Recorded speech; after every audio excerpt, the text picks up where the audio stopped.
দর্শক দেখছেন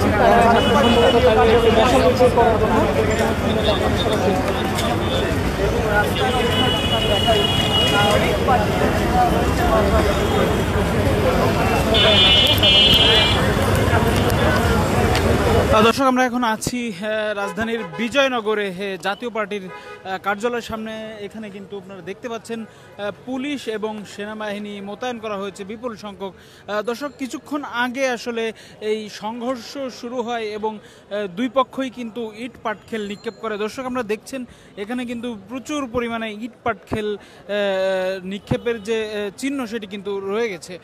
দর্শক প্রত্যক্ষদর্শীর বর্ণনা মতে আমরা যেটি জানতে পেরেছি, এই জাতীয় পার্টির কার্যালয়ের এই অপোজিট যে রাস্তা, এই রাস্তায় কিন্তু জাতীয় পার্টি নিষিদ্ধের দাবিতে আসলে আন্দোলন করছিলেন গণ অধিকার পরিষদের নেতাকর্মীরা।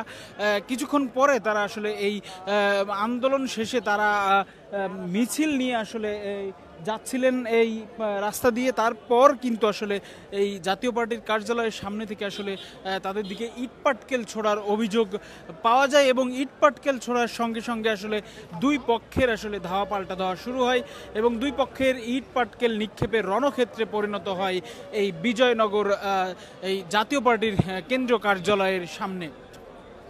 দর্শক আপনারা দেখছেন এখানে কিন্তু আইন শৃঙ্খলা রক্ষাকারী বাহিনী বেশ তৎপর ভূমিকায় আছে, সেনাবাহিনী, পুলিশ সহ আমরা আশেপাশে কিন্তু র্যাবের উপস্থিতিও দেখতে পেয়েছি। দর্শক আপনারা দেখছেন এটি কিন্তু বিজয়নগর যে জাতীয় পার্টির যে কেন্দ্রীয় কার্যালয় সেটি কিন্তু আপনারা দেখছেন। দর্শক জাতীয় পার্টির কেন্দ্রীয় কার্যালয় কিন্তু এর আগেও একবার আসলে ভাঙচুর করা হয়েছিল তাদেরকে নিষিদ্ধের দাবিতে এবং তারপরে কিন্তু এই যে গণ অধিকার পরিষদ কিন্তু তারা কিন্তু বারবার জাতীয় পার্টিকে নিষিদ্ধ করার দাবি জানিয়ে আসছিলেন। দর্শক আমরা এখন যে প্রান্তে আছি এখানে কিন্তু জাতীয় পার্টির যারা নেতাকর্মী আছেন, বিপুল সংখ্যক নেতাকর্মী কিন্তু এখানে রয়েছেন, তারা এখানে আছেন। আমরা কয়েকজনের সঙ্গে আসলে কথা বলার চেষ্টা করব। কি ঘটেছিল একটু বলবেন? আমি বলতে পারবো না। দর্শক আপনারা দেখছেন ভাই কি সরি ভাই, আমাদের মহাসচিব বলবে, আমরা কিছু বলতে পারবো না, এখানে কেউ সাক্ষাৎকার দেবে না। মহাসচিব এখানে ছিল, এখানে আছে, আমাদের মহাসচিব আছে। মহাসচিব শুনলাম আপনারা ইট পাটকেল ছুড়ছেন তাদের দিকে, আমাদের ইট পাটকেল তাড়া মারছে। আপনি যদি কিছু শুনে থাকেন তাহলে হাওয়া দিয়ে পাওয়া খবর নিয়েন না, পাঁচজনকে জিজ্ঞেস করেন, এখানে কোনো কথা হবে না। ঠিক আছে ভাই, আমরা মারছি না, তারা মারছে। রাস্তার ছবি তোলেন, রাস্তার ছবি তোলেন তাহলে পাইবে।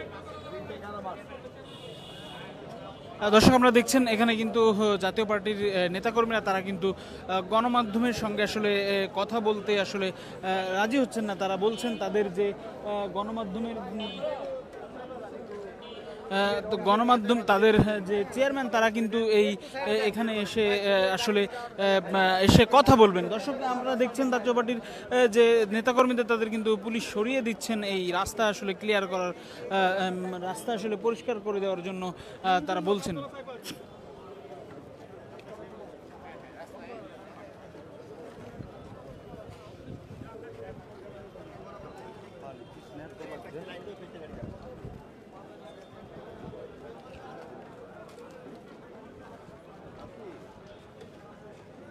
দর্শক আপনারা দেখছেন এখানে কিন্তু ইট পাটকেল নিক্ষেপের যে ছবি সেটি কিন্তু দেখা যাচ্ছে। প্রচুর পরিমাণে ইট পাটকেল নিক্ষেপ করা হয়েছে এই জাতীয় পার্টির এই কার্যালয়ের সামনে আপনারা দেখছেন।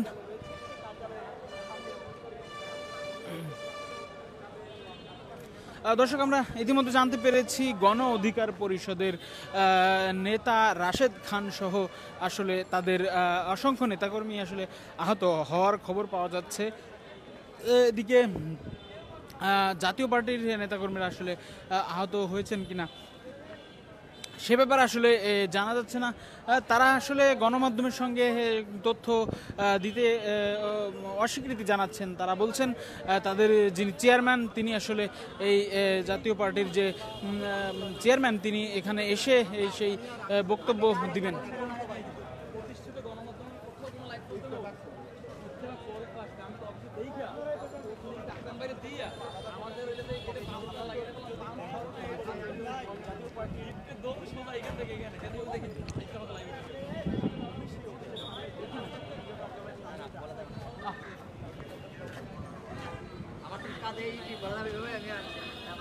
দর্শক দেখছেন এখান থেকে কিন্তু যে রয়েছে তাদের কিন্তু সরিয়ে দেওয়া হচ্ছে এই এই এই রাস্তা থেকে।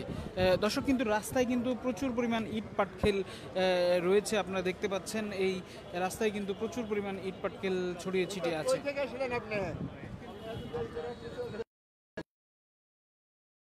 এখন কিন্তু পরিস্থিতি কিছুটা স্বাভাবিক, আইন শৃঙ্খলা রক্ষাকারী বাহিনী কিন্তু এই জাতীয় পার্টির কার্যালয়ের সামনে বেষ্টনী করে দাঁড়িয়ে আছেন, আপনারা দেখছেন এই এই এখন পরিস্থিতি। এবং যেই প্রান্তে আসলে গণ অধিকার পরিষদ ছিল সে প্রান্তে তারা এখন তাদেরকে দেখা যাচ্ছে না, তারা কিছুটা দূরে সরে গিয়ে তাদের যে কেন্দ্রীয় কার্যালয় আল রাজি কমপ্লেক্স সেখানে কিন্তু তারা অবস্থান নিয়েছেন বলে আমরা জানতে পেরেছি। দর্শক, এই ছিল এখনকার সর্বশেষ পরিস্থিতি এই জাতীয় পার্টির কার্যালয় থেকে। আমরা সরাসরি আপনাদেরকে যুক্ত করেছিলাম দেশ রূপান্তর লাইভে। পরবর্তী আপডেটের জন্য আপনারা দেশ রূপান্তরের সঙ্গে থাকুন।